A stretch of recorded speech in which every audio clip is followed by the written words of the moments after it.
Assalamualaikum dan salam sejahtera. Saya Nazrul Kaha. Ini agenda awani susulan daripada serangan balas Iran ke atas Israel pada 2 hari lalu mengundang reaksi dunia.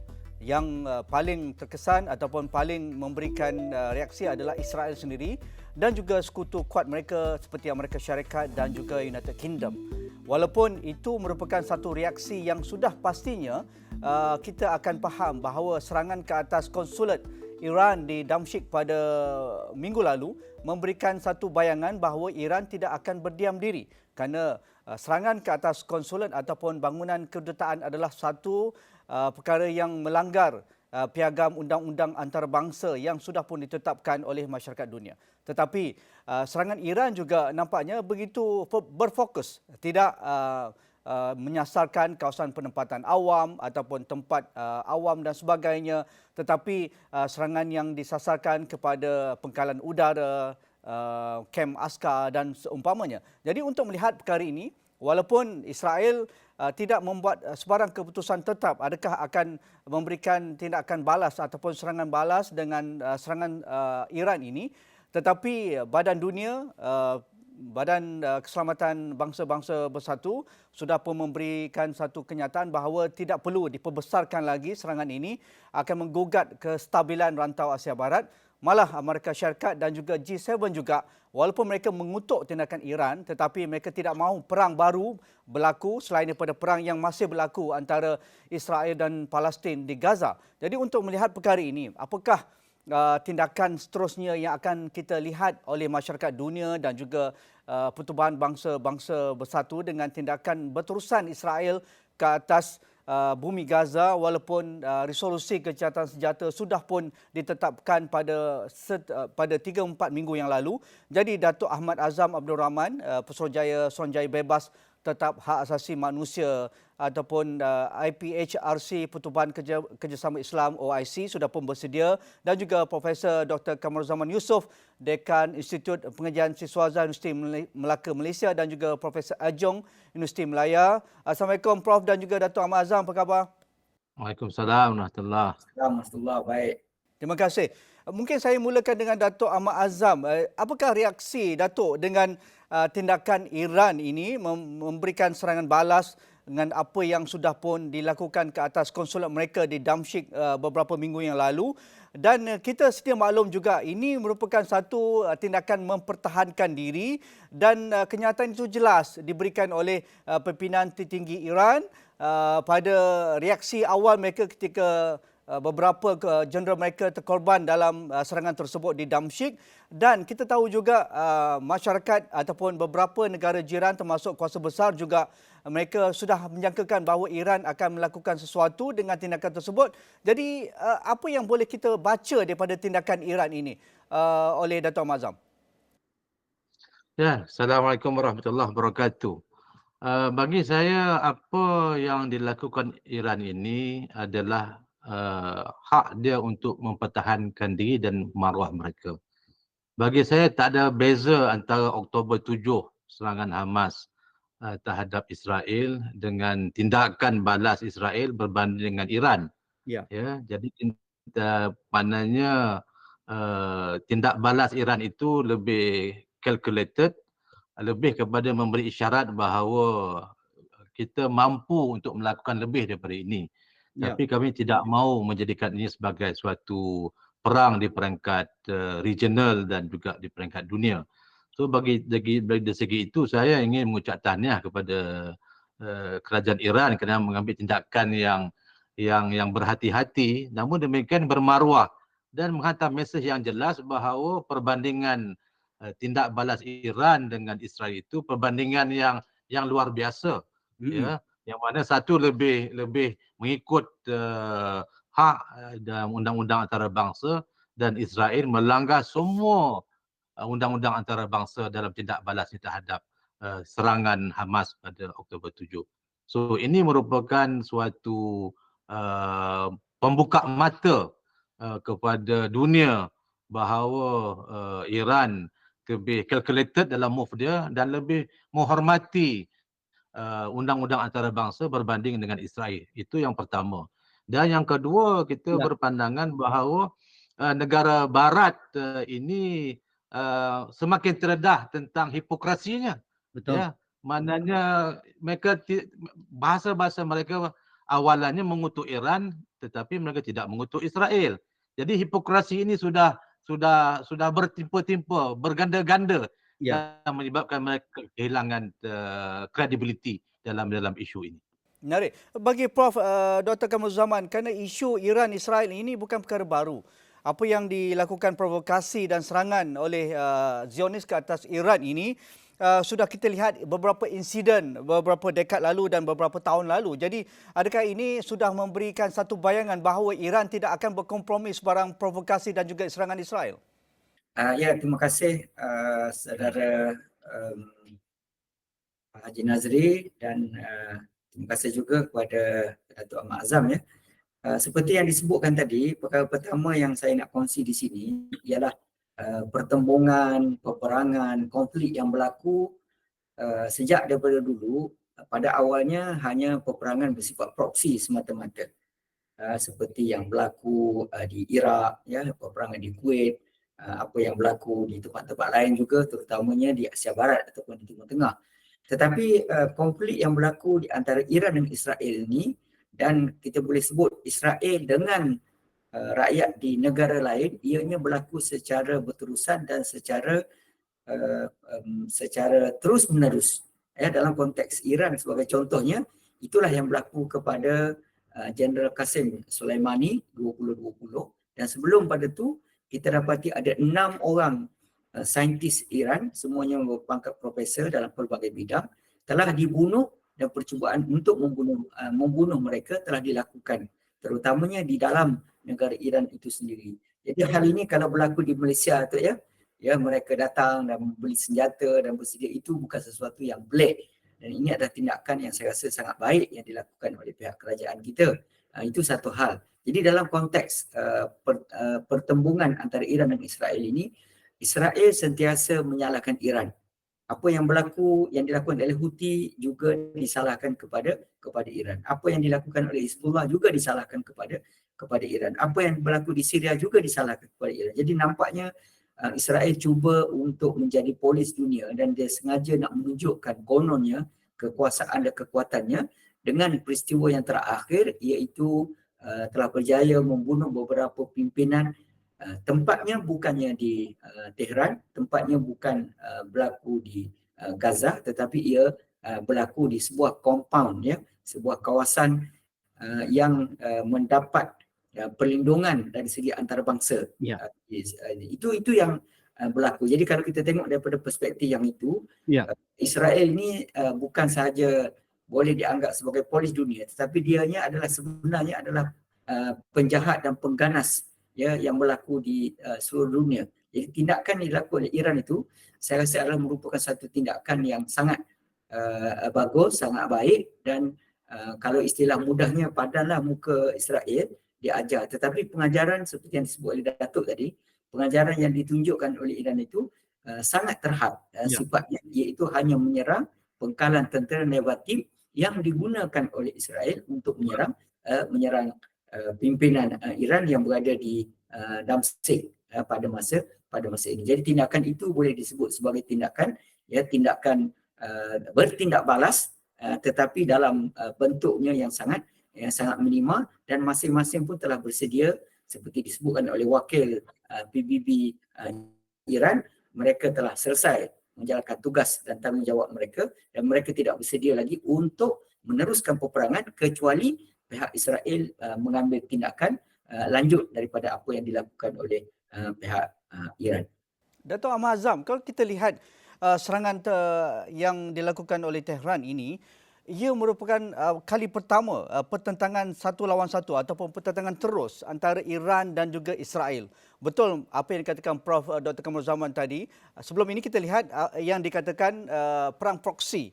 Apa yang berlaku dengan Hizbullah, apa yang berlaku di Syria, apa yang berlaku di Yaman, merupakan seolah-olah Israel cuba melakukan provokasi kepada sekutu-sekutu yang ada kaitannya, kononnya, terus kepada Tehran. Tetapi kali ini, apabila mereka menyerang konsulat Iran di Damsyik dan juga Iran bertindak balas untuk mempertahankan diri dengan cara peperangan ataupun serangan kalkulatif itu, nampak memberi satu isyarat bahawa, hey, Israel dan juga sekutu anda perlu melihat ini satu tindakan yang serius, tetapi kita tidak mau perang berterusan akibat daripada tindakan yang tidak bertamadun oleh Israel ke atas Gaza. Pandangan Dato' Azam.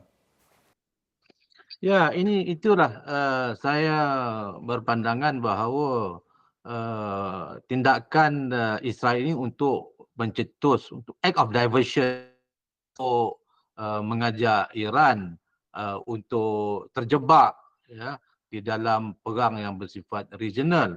Namun demikian Iran kalkulatif, mereka boleh saja menghalakan ballistic missile mereka ke Tel Aviv ya, tapi mereka tempat yang tidak ada orang tapi adalah yang wajar untuk mereka serang.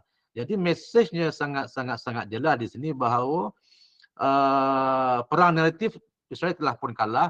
Mereka nak ceasefire, pasti Netanyahu akan terkubur. Maka ini tindakan terakhir dan terdesak mereka untuk mengajak Iran.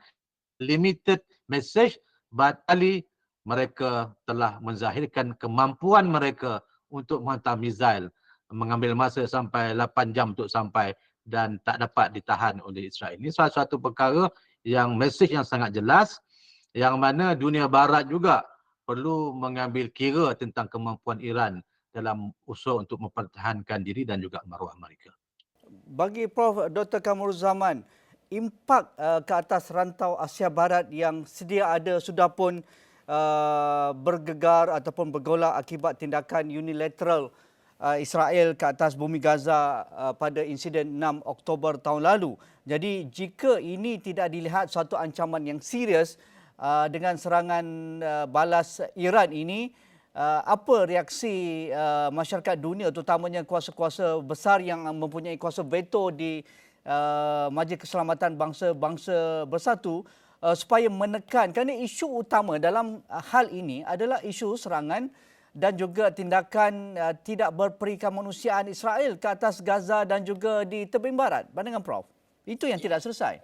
Ya, nampaknya sekarang ini pihak Israel, kepimpinan Israel terutamanya, mereka sudah orang kata sudah tidak waras ya. Mereka melakukan apa yang mereka nak lakukan tanpa mengambil kira apa pandangan dan respon daripada pelbagai pihak. Sehingga akhirnya pada masa ini ya masyarakat dunia telah terbelah kepada dua. Satu ialah kelompok yang disebut sebagai kepimpinan negara terutamanya di barat yang mempunyai pelbagai keutamaan, tetapi mereka tidak memilih keutamaan untuk mengadakan gencatan senjata, tetapi mereka masih memilih untuk bersama-sama dengan Israel itu. Tetapi apa yang berlaku sejak daripada 7 Oktober yang lalu telah menunjukkan kepada kita bahawa rakyat di Gaza dalam keupayaan mereka mempertahankan tanah air mereka, harta mereka, diri mereka, telah berjaya menarik perhatian rakyat di seluruh dunia. Itu satu hal yang saya rasa kejayaan yang sangat besar yang dilakukan tanpa kita menafikan mereka terpaksa menghadapi pelbagai kesusahan kehidupan yang tidak menentu dan seterusnya. Itu satu hal. Hal yang kedua, bila kita melihat kembali kepada isu Iran dan Israel ini, walaupun sebelum daripada ini nampaknya semua kuasa-kuasa besar sentiasa bersama dengan Israel, tetapi apabila Iran ya melakukan serangan yang sangat berfokus ya, lebih daripada 300 senjata yang dihantar ke sana, Amerika telah menunjukkan suatu tindakan yang lebih waras sifatnya. Saya boleh sebut sebagai lebih waras. Kenapa? Kerana daripada awal lagi Joe Biden telah menyebutkan dengan jelas bahawa mereka tidak bersedia untuk membantu Israel bagi meneruskan peperangan terhadap Iran. Ini pun satu hal yang kita boleh nampak kerana Iran telah berjaya menunjukkan keupayaannya. Ya, kalau kita tengok kepada jumlah kedudukan peralatan senjata yang dimiliki oleh Iran sebagai contohnya ya, apa yang mereka ada Sigit ya, Khadar dan juga Sulmar itu, keupayaan senjata ini boleh sampai sehingga 2,000 ke 3,000 kilometer. Sedangkan jarak di antara Iran dengan Israel yang tidak lebih daripada 2,000 kilometer. Jadi hal ini sebenarnya yang membawa kepada ketakutan yang amat sangat. Ya, kuasa-kuasa besar yang lain, walaupun mereka ada keutamaan mereka iaitu menjual senjata, nak memastikan supaya nanti kemungkinan mereka akan mendapat kerjasama yang lebih baik dengan pemimpin negara lain. Tetapi apabila mereka melihat kepada keupayaan Iran di satu pihak dan mereka melihat pula kepada kemungkinan akan berlakunya suatu masalah yang lebih besar, ya, iaitu kenaikan harga minyak. Sekarang pun harga minyak telah naik sehingga 90 USD satu barrel, ya, satu tong. Dan jika sekiranya keadaan ini tidak dapat dikawal dengan baik, maka harga minyak akan naik sehingga 100 ya USD. Maka ini akan menyusahkan semua pihak, kepada Iran, kepada Saudi Arabia, kepada rakan-rakan daripada negara Teluk. Mereka langsung tidak menghadapi masalah ini, dan inilah sebenarnya yang membawa kepada kebimbangan yang amat sangat, ya, kuasa-kuasa besar. Itu poin yang kedua. Poin yang ketiga, Saudara Haji Nazri, yang saya sebutkan juga sekarang ini, ialah pemimpin negara besar dunia telah terpecah dua. Satu ialah EU, ya, dan juga Amerika serta rakan kongsinya. Dan satu lagi ialah suatu kuasa besar yang lain yang disebut sebagai BRICS, ya. Itu Brazil, Rusia, India, China, ya, dan juga South Africa. Dan mengikut maklumat yang kita dapati, ya, BRICS ini akan dianggotai oleh lebih daripada 30 buah negara lain. Maka akan berlaku satu lagi imbangan kuasa yang saya rasa sangat baik, dan akhirnya golongan yang akan terpaksa menyerah kalah dan terpaksa mengikut kehendak kuasa-kuasa besar pada masa dahulu, iaitu Israel, akhirnya akan terbelah dan mereka tidak ada pilihan kecuali mereka akan meninggalkan Israel keseorangan. Cuma bila, ya, tempohnya dan siapa yang akan memulakan tindakan ini, saya rasa itu satu hal yang lain yang akan kita tengok nanti.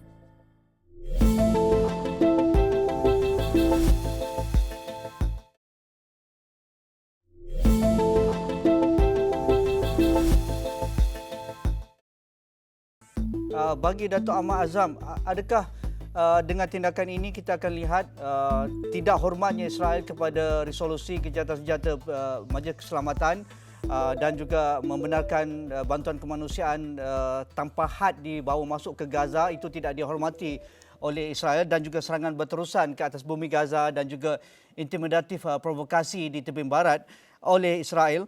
Adakah ini juga akan kita lihat reaksi daripada Liga Arab dan juga negara-negara berjiran dengan Gaza dan juga Israel, terutamanya sekutu-sekutu Arab di Timur Tengah itu, kerana normalisasi yang dimahukan oleh Israel semakin pudar dengan beberapa kenyataan oleh tindakan negara-negara yang mempunyai normalisasi sebelum ini. Dan tindakan Iran juga, walaupun Iran sebelum ini merupakan satu kuasa yang ditakuti oleh rakan-rakan jiran Arab mereka, tapi dengan normalisasi oleh Saudi misalnya dengan Tehran, nampaknya Iran tidak kesorangan dalam hal ini. Pandangan Datuk Ahmad Azam? Ya, inilah satu bagi saya perang ataupun genocide di Gaza ini adalah satu game changer. Perit melihat pembunuhan yang dilakukan sampai menghampiri 40,000 jiwa yang mati syahid. Namun demikian ianya telah membuka suatu medan baru. It's a game changer, ya. Ini peluang untuk kita reset balik the world order. Yang mana sekarang ini mereka yang begitu yakin dengan kuasa barat, khususnya mereka syarikat itu, boleh dicabar dan mereka tak mampu dengan seluruh senjata yang ada untuk menghancurkan umat Islam Palestin di Gaza selama menghampiri 7 bulan. Jadi ini merupakan satu peluang yang terbaik sebab perang naratif telah dimenangi hands down, ya, oleh umat Islam di Palestin di Gaza. Jadi bermakna sekarang Israel semakin lama semakin terpencil, dan mana-mana negara yang mendukung ke Israel selama ini sudah mulai menarik brek. Ya, Barat pun menarik brek, Amerika pun mulai menarik brek, dan apalagi negara-negara Islam yang bersepadan dengan itu juga sudah memulai revisit balik pendekatan normalisasi mereka. Ianya sebagai suatu yang akan merugikan mereka dari segala segi. Jadi bagi saya inilah peluang yang terbaik untuk kita reset balik the global world order, yang mana kuasa Islam harus muncul sebagai suatu kuasa selain daripada BRIC yang disebut oleh Profesor Kamrul Zaman tadi, sebagai suatu usaha supaya ingat kerugian dunia ini adalah kesan daripada unipolar world. Ya, kita kena ada multipolar world pada waktu ini, yang mana kuasa Islam juga harus bangkit menyatakan hak mereka sebagai warga dunia yang selama ini dinafikan sejak hampir 100 tahun. Ini merupakan suatu game changer, peluang untuk kita reset balik global world order supaya ianya lebih adil, lebih multipolar dan lebih menjamin kesejahteraan dunia umumnya. Dato' Ahmad Azam, sedikit, bagaimana peranan Malaysia perlu lebih ke depan dalam isu Palestin ini dan juga membina game changer world order ini, new world order ini, dalam masa yang sama pengaruh Perdana Menteri kita? Ya, suka tak suka Saudara Nazri ya, ucapan Datuk Seri Anwar di hadapan Biden dalam sidang APEC dan juga ucapan beliau di Berlin, itu telah kata orang tu memberi suatu harapan baru kepada dunia Islam bahawa peranan Malaysia itu semakin penting dan ketokohan, kepetahan, kebijaksanaan Perdana Menteri Datuk Seri Anwar Ibrahim itu suatu perkara yang sangat didambakan. Ya, jadi kerana itu kita dapat melihat sokongan, dokongan, keterujaan pemimpin-pemimpin Islam, NGO yang bukan NGO dan sebagainya terhadap kepimpinan beliau itu nampaknya genuine ya. Dan saya fikir inilah bagi kita di Malaysia peluang untuk kita menjadi penawar baru, penampilan, ketokohan yang ada ini untuk Malaysia muncul sebagai jurubicara umat, sebagai jurubicara yang boleh menyatukan umat Islam seluruh dunia sebagai suatu kuasa baru. Ini bagi saya, ini merupakan satu game changer.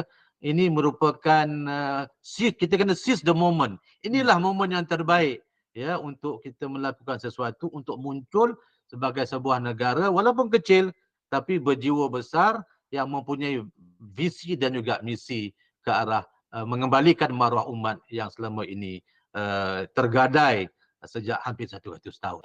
Sedikit lagi Prof. Dr. Kamrul Zaman, apa lagi yang wajar kita lakukan? Kerana Perdana Menteri dan juga kerajaan sudah melakukan di peringkat yang paling tertinggi di PBB dan di Mahkamah Jenayah Antarabangsa dan juga bersama rakan-rakan OIC dan sebagainya, dan kenyataan keras Perdana Menteri di beberapa forum antarabangsa termasuk dengan pemimpin besar kuasa dunia.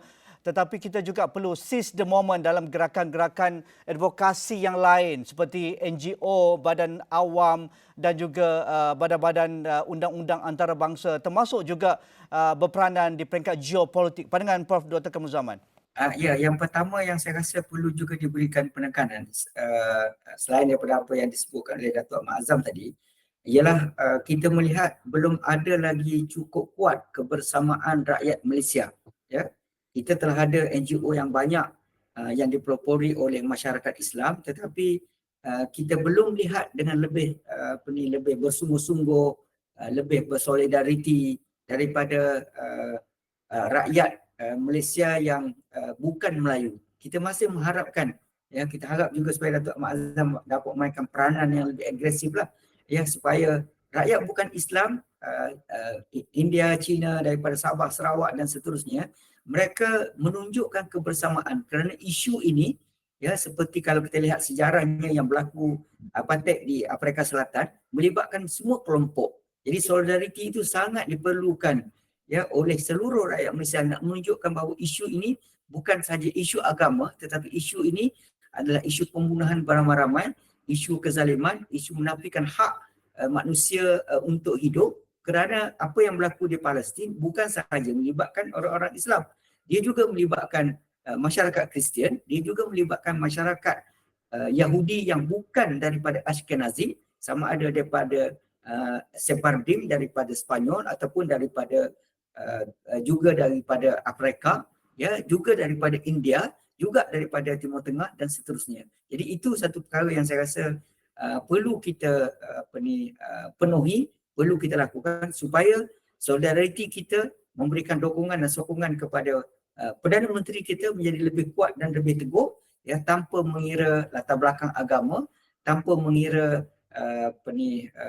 pemikiran politik, gender dan seterusnya. Jadi ini kalau kita dapat lakukan, dapat sempurnakan, saya yakin dan saya percaya tekanan yang diberikan oleh Malaysia akan menjadi bertambah kuat, dan kita harapkan juga supaya OIC lebih agresif dalam menjalankan tugas dan tanggungjawab, dan NGO kita juga setakat yang kita tahu mereka hanya banyak kutip duit, ya, beri bantuan dan sebagainya, tetapi dari segi advokasinya masih lagi di peringkat yang sangat minimum, yang saya rasa masih banyak lagi ruang-ruang yang boleh kita gunakan bersama-sama dengan pakar perundangan yang ada di Malaysia terutamanya. Terima kasih kedua-dua ahli panel kita. Amat bermakna pencerahan yang diberikan, perkongsian yang diberikan.